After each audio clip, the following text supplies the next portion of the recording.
Hello and welcome to another episode of the CAGED Canary podcast. I'm your host, Mahdi Gilbert. And we're here at Before Magic. I forget if I said Before Magic or not. Anyways, you're on Before Magic, the website, or you're listening through one of our outlets. Today I want to talk a little bit about shuffling, specifically the spectator shuffling. Um, this is, you know, something that isn't really talked about, but is pretty important on an overall level. And the reason why it's important is because it makes things more magical. And what do I mean by that? You are a magician and you're, coming onto a scene, whether it's a close up, you know, you're at a bar, or you're doing a professional close up session, or you are you're doing a professional show, you're on stage, whatever the case may be. You are using some props. In this case, you're using a deck of cards, and there's only so much that you can do to make the audience feel like everything is fair. And one of the things you can do is, so simple, but it's let people know that this could happen at any moment. Now, before I go into this is not appropriate for all situations at all times. There's some moments where you're explaining that the deck is in new deck order, and you begin the trick like that by explaining that right in the beginning. Or I'm opening a brand new deck. And the audience knows that the deck is in a certain order. Uh,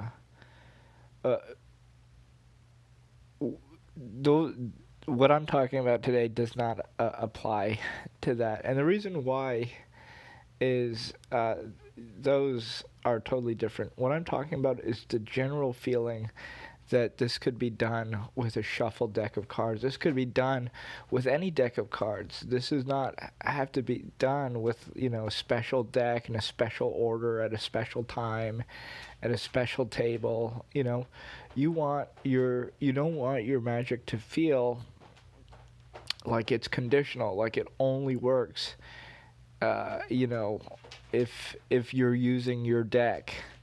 You want the audience to feel like, oh, this could happen, no matter what the case may be. Like, the guy borrowed my deck, or he was at my house and he found an old deck in the closet, and he did this amazing trick with it, and it was an old deck with an elastic rubber band about it.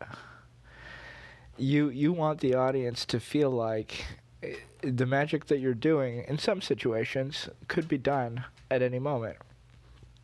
And how do we get that atmosphere, that feeling across to the audience? Well, there's a few ways, and one of the ways is proving it, but it's not always appropriate. Sometimes you want to stress how fair something is, so you tell the audience, you shuffle the deck. You open this new deck, you shuffle it, and you constantly go through describing detail by detail how fair this is. You shuffle. Now go underneath the table and take out a few cards in your hands. Just any, I don't know, 10 cards, 20 cards, 30 cards, 40 cards, 1 card, 2 cards, 3 cards, however many cards you want. And then you restate what just happened. You say, okay, you just shuffled the deck. You opened the deck. You took the cards out of the box. You shuffled them.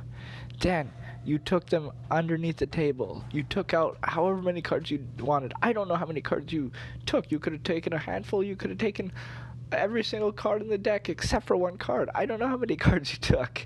You could have taken no cards. I don't know. It's still hunted under the table. Whatever. But the point, why I'm illustrating this is that's how you want the audience to feel like, oh, this is fair. There's a procedure here, but the procedure is done so that this is fair. There's a procedure. I'm choosing cards. I'm selecting a specific card. Whatever. whatever the point you're trying to get to is, you want the audience to feel like it's totally fair. It could not be any more fair. That is I feel like that's the ideal situation. That's the point that you want to get with the spectator, and with the whole audience. And so, how do you do that?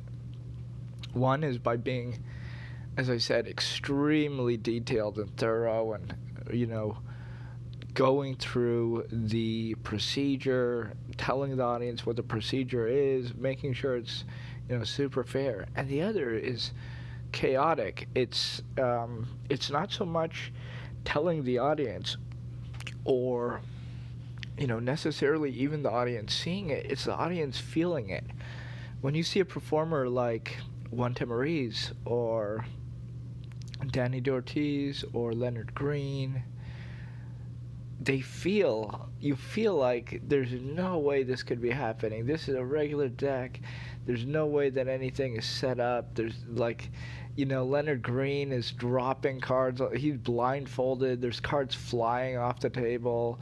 He's picking up packets of cards. Cards are literally exploding from his hands and flying, all over the place. People are helping him pick them up and throw them back in the deck. And, he's literally just throwing handfuls and handfuls of cards around. And it's, you're looking at it. You're like, yeah, this is a mess. The deck's not in any order. This is a mess.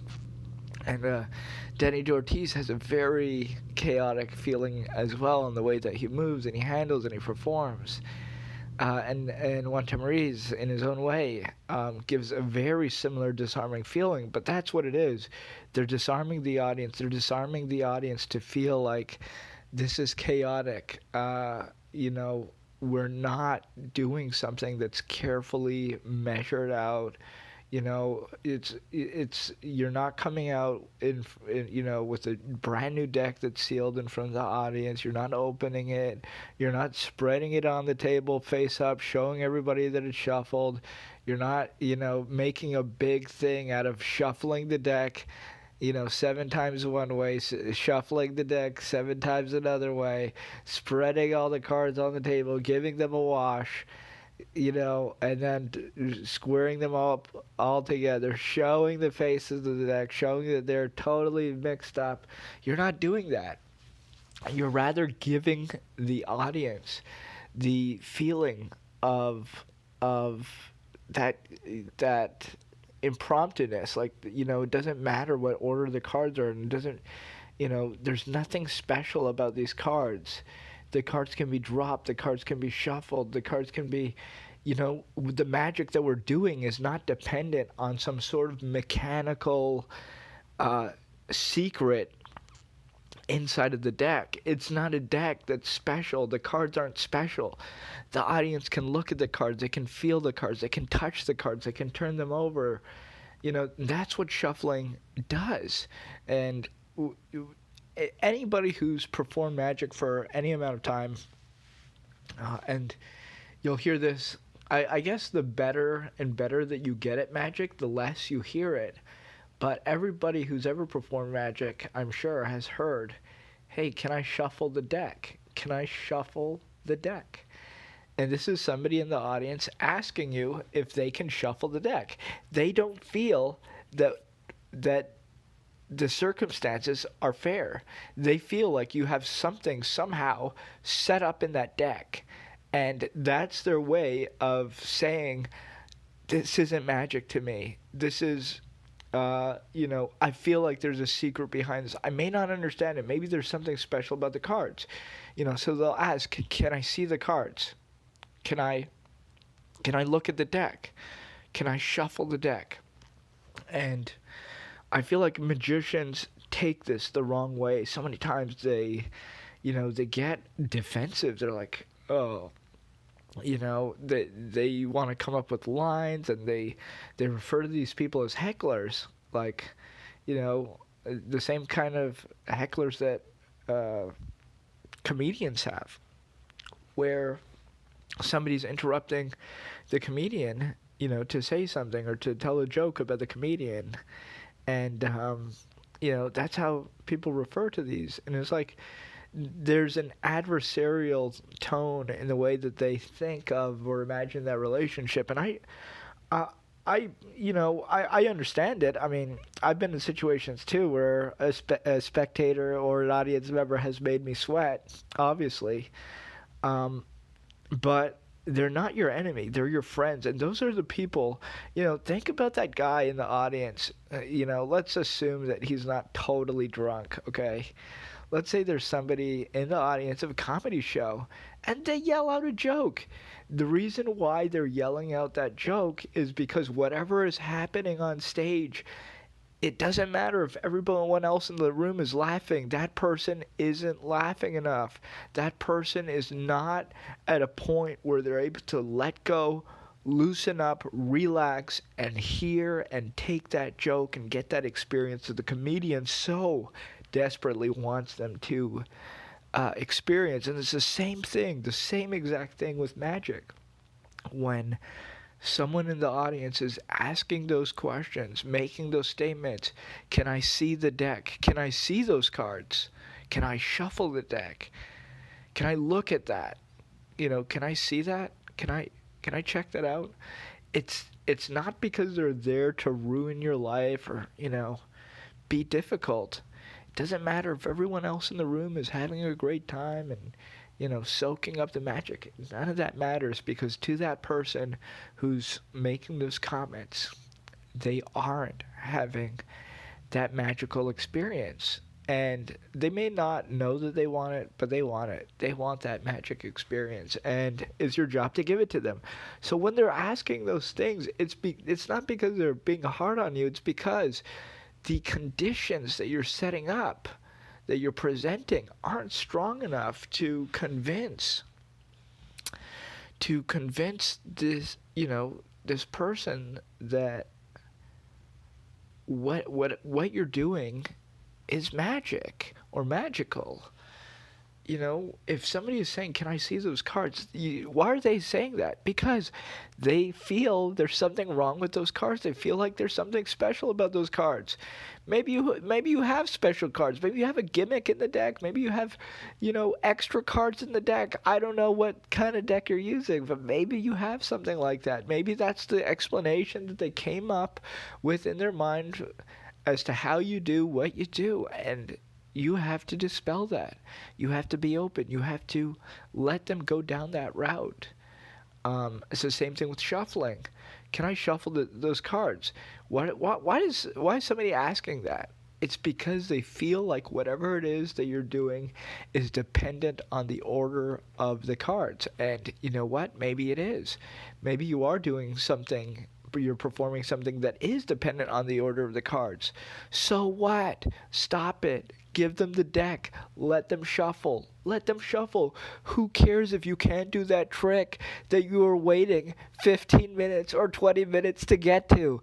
You don't need to get to it.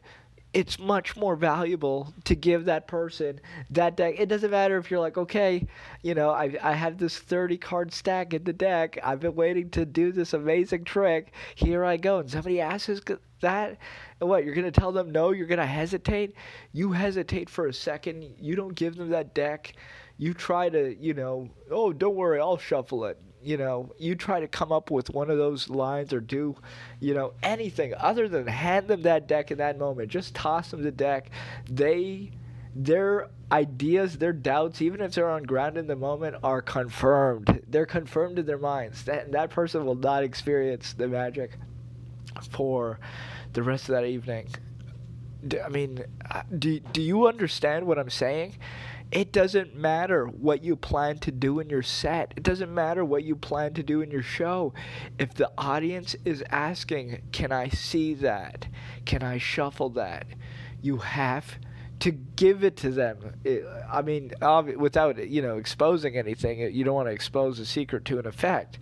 But, if it's something that they will not be able to recognize or understand by seeing it, give it to them. Give it to them. Who cares if you can't do the trick? Who cares if if let's say, Eric Mead has he has a great effect in his book. It's I forget, he has a lot of coin magic in his book. And I forget the whole thing in the effect, but anyways, he has a trick in his book where a coin, or maybe it's more than one coin, ends up under a napkin, and spoiler alert, this requires him to do a little bit of work in advance. He sets up that coin in advance, and that napkin is on that table on top of that coin. Nobody knows about it. He doesn't talk about it. It's there and it's waiting. Okay? And I'm going to give you this exact same scenario. Like, let's say, well, not scenario, but it's a metaphor. It's an allegory. I don't know. I'm trying to compare. It's like, let's say Eric Mead sets that up and he's about to do that effect, but somebody notices that maybe somebody spills a drink, or maybe somebody moves the napkin and the coin is unveiled, but only one person sees it, not everybody, and you quickly cover that coin up again with the napkin. Nobody notices except for one person. Forget about the effect. Don't do it. It's not worth it. That's the same thing. Don't force magic. Don't, be prepared to sacrifice if that's what the situation calls for. It may make what you're doing stronger. In many cases, it will, because it's not only that act of sacrificing that one trick, like, oh, I won't be able to do this trick tonight because this person, oh, I had a 30 card slug ready to go, and I was about to do this amazing coincidence effect, and I was about to get into it, and somebody asked if they could shuffle the deck. So what? Let them shuffle the deck. You can do any other trick, but guess what happens? You do that other trick, that doesn't require that 30 card setup. You do that other trick. That person is now, they feel good about it. Yeah, I shuffled the cards, and then he did this amazing thing. They feel good. They feel like whatever you're doing, whatever you've done for them right then, is not dependent on the order of the deck. And just imagine the opposite, okay? Let's say you have that 30 card set up, or whatever. It's a full deck setup. You can't get out of it. It's set up. Okay, let's say you have that deck is in your hand. You've been very careful as to keeping those cards in perfect alignment, so no cards out of place. Okay, you're there.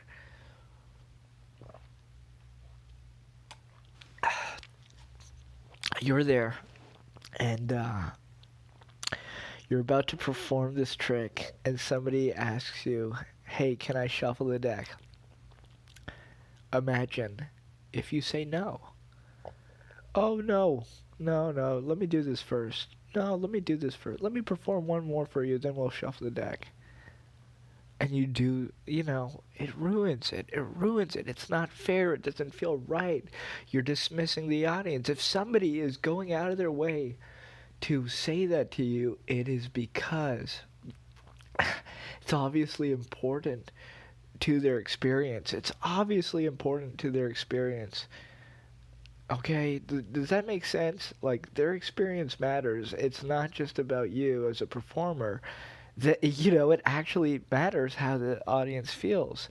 And if you tell no to them in that moment, no, you can shuffle later, or no, this is my deck, no, you're not going to shuffle, or what else could you say?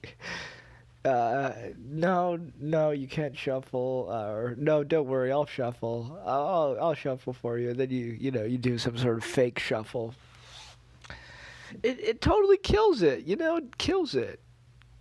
And it probably not only kills it for that one person who genuinely wanted the deck to be shuffled, but then it ruins it for everyone else too, because they see you refusing to let the deck be shuffled or examined or what have you. So this is something to think about. In Magic, we get challenges, and it's okay to be challenged. It doesn't mean that someone is being difficult. At a higher level of challenging, you're actually goading the audience to challenge you. You're ready for their challenge. You have another phase of your routine ready for that challenge. And then you can really knock it out of the park. You're waiting for people to say different lines because you've studied human nature. You know what they're going to say when they see something. And so challenges, yeah, don't shy away from them. Somebody wants to examine something, let them. If you can, let them.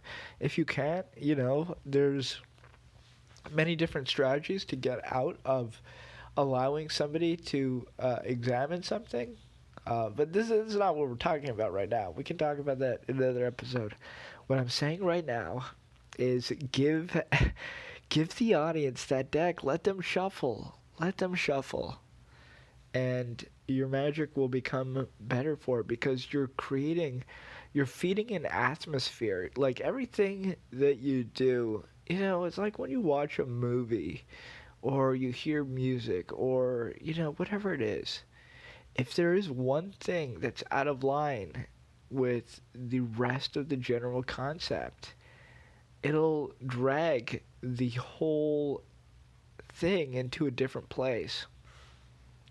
Like, imagine if you were listening to a beautiful,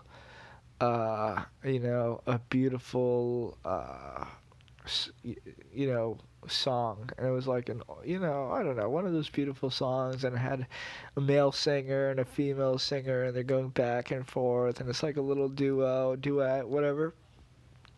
Very nice music, and then all of a sudden in the middle, there's like 10 seconds of random hardcore heavy death metal and just screeching and just like oh my god.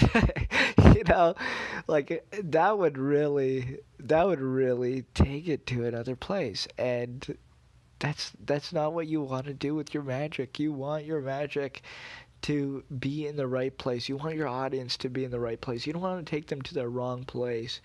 And that's what creating the whole experience is about. It's guiding them to this place where magic can happen, and magic is happening with you, to them, in this room, or because of them, depending on what the effect is. And you're building that experience, okay? And anything that you do is either going to add to that atmosphere and bring them along that journey or bring them out. Like, imagine, if you will, you're watching a very emotional movie. You're in a dark theater. You're watching a very emotional movie, and it's a scene in the movie where this person is dying, and it's the character on the screen is crying and breaking down. The whole movie has been building up to this moment, and all of a sudden, the lights come on in the theater. There's a pause, and there's a commercial that pops up, and there's a 20-minute intermission, and then there's like an actual commercial. Like, I don't know in what situation you would have this, but just imagine, if you will. You're out. You're totally out of that situation. You're totally out of that moment. Those emotions that have been building up to a boiling point, that have been climbing higher and higher and higher, just dissipate. And, it's very hard to get to that same place again from, after you've left it. You're not just going to continue and be at the same place emotionally engaged and, present with that movie at that point. No, you're going to be detached. You're going to be coming into that movie again from an outside world, and it's going to take you some time to get back into it. If you are even able to get back into it, maybe that sudden jolt will take you out of it so much that you won't be able to get back into it. And not that the spectator not shuffling cards is that important, but we want the audience to feel that what we're doing is magical, and it's one of the factors, that feeling of none of this is set up, none of this is, you know, under strict, it's not a strict mathematical formula. This is something more than that. This is not just, a procedure. This is a ritual. This is a magic moment. This is this is an incredible experience. Um, yeah, I don't know. I think it's very important to let the spectator shuffle. I really do. Um, I don't always give the spectators the deck to shuffle, but most of my magic requires the spectators to cut or to shuffle certain packets or to hold cards. So I feel like, I don't break into the middle of my show and be like, hey, shuffle the deck, because it really is unnecessary. It doesn't add to it. And again, you want everything that you're doing to add to that magical experience. So I feel like I casually have injected that through what I'm doing in the same way, in my own style, but basically doing what Juan Tamariz does, what Denny Ortiz does, what Leonard Green does, giving the people that feeling of everything being fair. There's no way, that, we've all heard it, us who perform magic, and it's the greatest feeling in the world. I think those three words, there's no way, when we hear a spectator and they know what's coming and they know where the trick is going and they just say it, there's no way, there's no way, there's no way. And then, yes, there is a way. We're right here. We're right where you knew where we would be. It really it is amazing to get to that point with people when you are performing magic. And how do we get there? It's not easy, but what I'm trying to do is lay out a theoretical blueprint. But everything I'm saying, I feel, at least I hope, is really practical. I'm going to say it very simply. Let the spectators handle the deck. Let them look at the cards. That's why during my magic, I'll ask people, do you have a favorite card? Oh, yes. Okay, great. Take it. Oh, no. You don't have a favorite card. Fine. Take the deck. Don't worry. Take any card you want. And they are instructed to take the deck face up in their hands, go through and take any card they want. I'm not telling the spectator, inspect the deck, shuffle the deck, handle the deck, make sure that the cards are normal, make sure that the cards aren't in a special order. I'm not saying any of that. I'm saying take a card. Take any card you want. Look through the deck. Find a card you like. They are going through the deck. They're seeing what the situation is. They're feeling that it's fair. It's not me pointing out every single point that is fair. They're seeing it. They're feeling it for themselves without even realizing it.